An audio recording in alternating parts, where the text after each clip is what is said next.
Buti eh. Hindi ka pinagpilit na ihatid ni Brando. Bakit?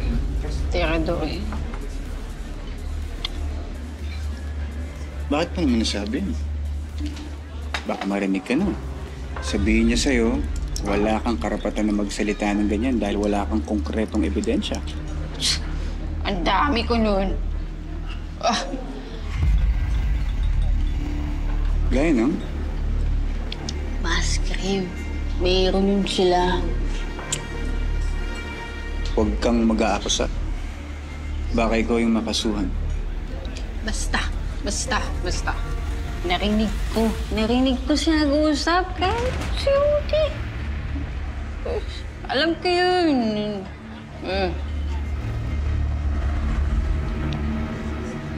Malupit talaga yun si Brando. Naalala ko tuloy yung tindera dun sa palengke.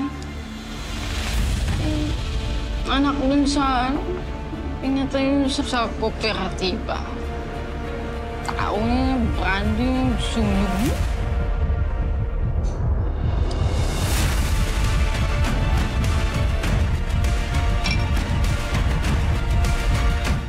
Carlo J. Caparas, lumuhod ka sa lupa.